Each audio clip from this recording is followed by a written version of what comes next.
Alright, guys, happy Halloween. So let's talk about the last couple movies I watched for 31 days. Because again, I just haven't had time to physically every day these past couple weeks just to sit down and review a single movie every day. So I'm just gonna, again, like the last video where I did days 22 through 26, I'm gonna do days 27 to 31. So I've got all of them right here. And for day 27 is Repulsion, which is the Roman Polanski movie, the only film in the Apartment trilogy that I had not seen before.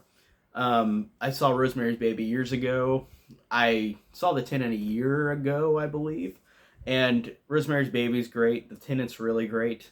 And then I watched Repulsion. And this one is interesting because I feel like The Tenant and Rosemary's Baby are a little more similar in terms of one being in color and two just they feel more of the same with the creepiness of like people are watching them at this in these apartments kind of movie. Those two movies are. And this one, Repulsion, is different, but it still isn't an apartment. It still is related to that, but it's not like people are watching said main characters as opposed to the other two movies. But this one is interesting because it's about a girl who is sexually repulsed, which is really interesting. I like that idea.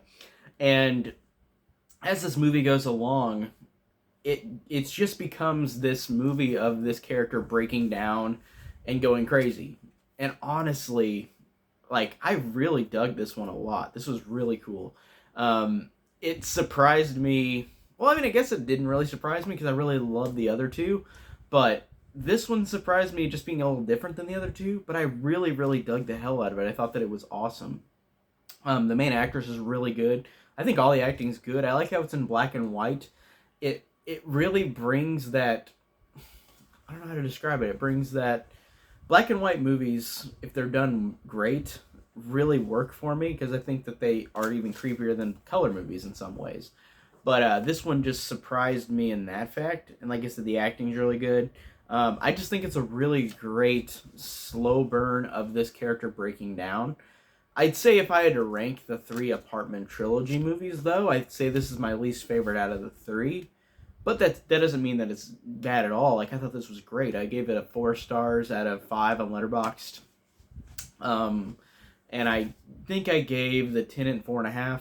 And Rosemary's Baby, I don't know if I've rated because I had not seen that for years. And I put it on Letterboxd, but I didn't rate it.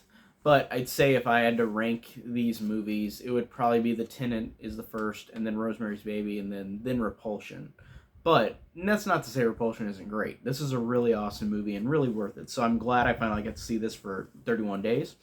And then day 28 is an Iranian Western vampire romance movie called A Girl Walks Home Alone at Midnight. This is a weird movie, I'm still juggling with if I like it or not. Like I liked a lot of things about it, but I also thought that this movie was just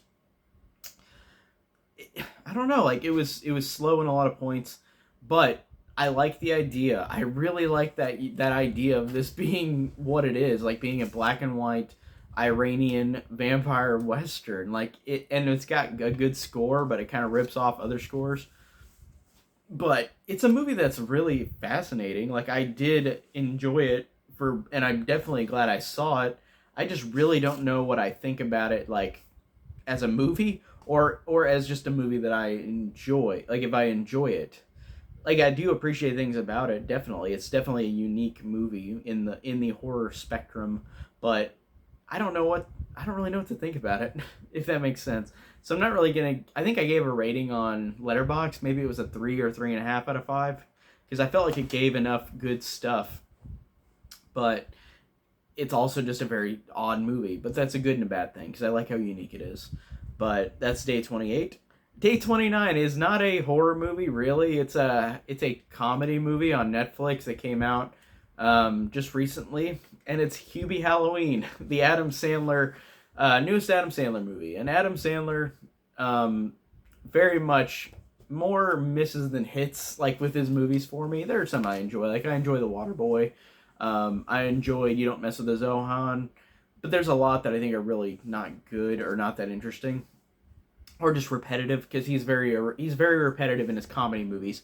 And of course he did that movie last year, Uncut Gems, which was incredible. But it's weird to see him go from that to this again.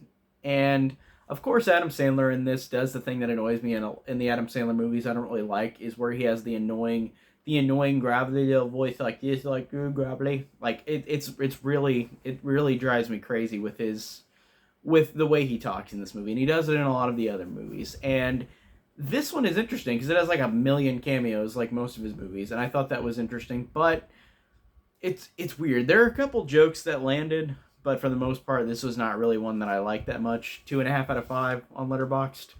Um, I will give it this though. The reason I watched this for 31 days is because I looked at this movie by the marketing, by how it looks, by the trailer.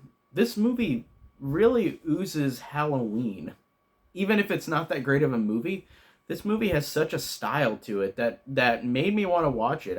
I really liked the artwork for the poster. I really liked the trailer, just how it felt like a Halloween movie, but with goofy humor. And like I said, most of it doesn't work for me, but I did enjoy how it looked.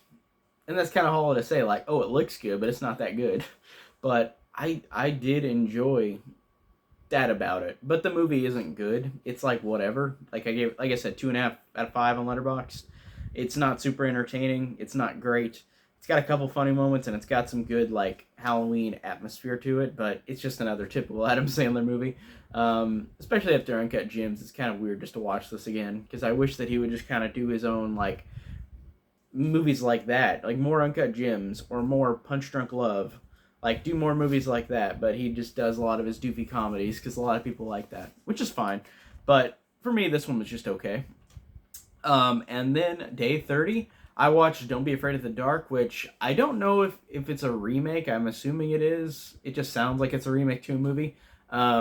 It's the 2010 one with Katie Holmes and Guy Pearce and young Bailey Madsen. Like, she's really, really young, like 6 or 7. It's weird to see her in this and then see her in like The Strangers Pray at Night, which came out a couple years ago.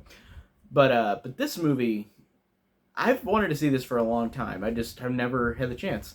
And it's the movie about where this couple and their daughter move into this mansion, and like all these little house creatures are in the house, and they're menacing creatures that are trying to get the little girl. And I really thought that this movie was very effective. I liked how this movie in 2010 worked in just being a really surprising movie, and how subtle it is, and how effective it was, and how great of a build-up it had. The acting's really great. I really like the story about how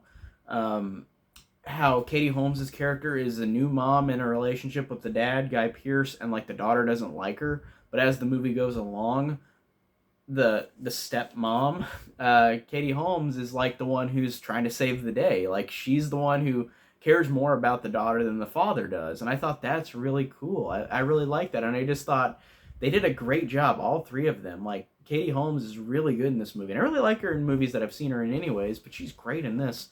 And young Bailey Madsen, like, you could tell she's really fit for an actress, because like at this time she does a great job. She's really awesome in this movie as well. I don't know if she did any other movies before this, but she's really great. And Guy Pearce is good in this movie as just being kind of, I don't want to say the dick, but he's the guy who's the unassuming dad until the end of the movie. Like, he didn't really understand and didn't see the signs that Katie Holmes did about these house creatures that are trying to take the little girl.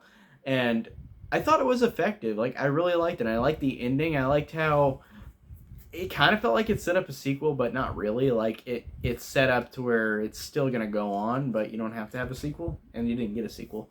But like I said, really good acting, really good build-up, really effective. Really just fun, creepy, haunted house movie. Like, I really enjoyed Don't Be Afraid of the Dark. This one was awesome. And then number 30, day 31, Halloween Day, I watched House. And House is a 1977 film, not the one that was from the 80s, that was this other movie called House. It's not that one. This is a Japanese movie from this 1977, and it's about this group of girls who go to this house where one of the girls' aunts is, and all this weird freaky shit starts happening. And I'll tell you what, this is a movie that I know if somebody watches this and hates this movie, I completely get it, because it is a Japanese movie that is so different and so out there in a way where it really worked for me, but I could tell that there are definitely people that will see this movie and go, "Oh yeah, this is not my thing. I'm not into Japanese stuff," because it's definitely very very Japanese. I love the fact that this is a horror movie and it's got the most lighthearted and most kind sounding musical score like in a horror movie ever. Like it is genuinely like the nicest and sweetest piece of like score that's in a horror movie. Like the main theme of this is like sweet and like friendly. It's weird, but I like that, and I enjoyed that. And I liked all the characters. I thought they were all fun and kooky, and I liked where the movie went.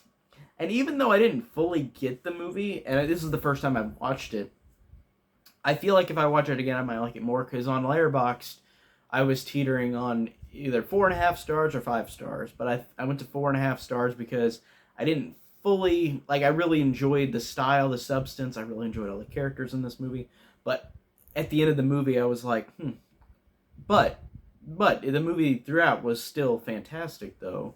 It's just the ending was strange. Not saying it was bad or at all, but I just thought it was really, really something that I haven't seen before. But I didn't know what to think about the ending. So I really, really dug that. And overall, like House was a really, really cool movie. If you're just a fan of filmmaking, like watch this movie. Watch this movie for its visuals. Watch this movie for the kookiness, for the craziness, for being a unique horror movie. Like I said, with a really lighthearted tone, like score, like it's weird. It has an ending you have never seen for a horror movie, like how it's shot, how it ends, how the music is so happy. Like it's so strange, but in a great way. Definitely, if people just like movies, definitely see House from 1977. Like I said, people probably get it mixed up with the Steve Miner one, but it's not that one. It's the one from 1977, and it's got a picture of like a cat on the cover. Like it's a big orange cover. It's a poster artwork that even before I knew what this movie was, I knew what the poster looked like. I've seen that poster since I was young, like that poster of House. Like it's that cat that's in orange. Like it's such a bright picture poster that's just so incredibly memorable. And the movie is so incredibly memorable. It's so interesting, so fascinating. I'm so glad that's the last movie I watched for 31 days. So that's it for my 31 days. I think I picked a good assortment of movies this year. There's a lot that I liked, a lot that I enjoyed. There were some that I didn't like, but it wasn't like taking over the ones that I liked more. Like there was more I liked, I think, than disliked or thought were okay. So that is it on my 31 days. And thank you guys for watching throughout the whole month. And I'll see you guys later.